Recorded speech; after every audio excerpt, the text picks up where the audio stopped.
Good morning, Hank. It's Tuesday. So dishonesty has a storied place in American politics, but for the past several decades, maybe our most prominent form of deception has been the so-called non-denial denial. I first heard that term while reading All the President's Men about the Watergate cover-up that led to President Richard Nixon's resignation back in 1974. Like, Nixon's press secretary Ronald Ziegler responded to reports about the scandal by saying stories are being run based on hearsay, innuendo, guilt by association. He also said no one in the White House at any time directed acts of sabotage. The first statement is just a criticism of the press. The second one is very carefully worded to be technically true, like no one in, that is physically inside, the White House directed, that is directly oversaw, acts of sabotage. President Nixon had still totally committed obstruction of justice, of course, but there was no direction of acts of sabotage from inside the White House. In the decades since, the non-denial denial has become almost beautiful in its linguistic sophistication. Like after the National Enquirer published reports of 2008 Democratic presidential hopeful John Edwards having a child outside of his marriage, he said, "That's tabloid trash. They're full of lies." But of course, saying that tabloids are full of lies is not the same thing as saying that the tabloid is lying about that particular story. He later said that his wife was beautiful and sexy, which again is not the same thing as saying he wasn't having an affair. And then finally he said, "The story's just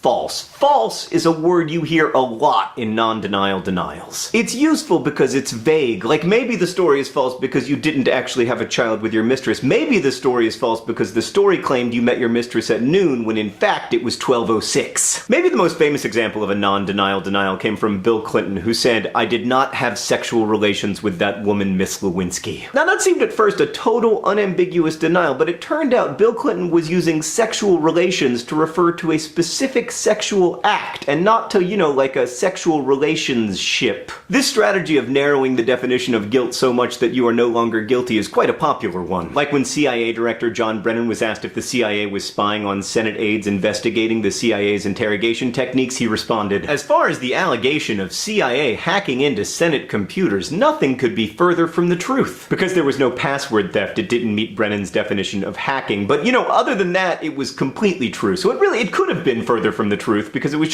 just that one step away from total truth. There are many other kinds of non-denial denials. Both Bill Clinton and Ronald Reagan, for instance, used "there's no evidence of that" and "I can't recall." You also often hear people not quite answer the question, like during the Bridgegate investigation, New Jersey Governor Chris Christie said, "I am not a bully," in response to a question that was not about whether he was a bully. And then there's the ancient tactic of criticizing the press, like allegations by the press might be called defamatory or libelous or slanderous, or my personal favorite, outrageous. But of course, lots of things that are outrageous also happen to be true. And words like defamatory and libelous are like false. They're vague. They don't refute specific accusations. I bring this up, Hank, because I think it's important to pay attention to the language of the people who are or wish to be our leaders, especially in an election season. As voters, we need to be asking, when you tweet that something is false or a lie, what exactly is false or inaccurate about it? When you call someone a liar, to what lies are you referring? And when you issue a denial, what precisely are you denying, and are you in fact denying it? Language exists to facilitate communication, to make my thoughts transparent to you and yours transparent to me. But we have to remember that language is a tool that can also be used to render things opaque. Hank, I hope you're having fun on tour. I will see you on Friday.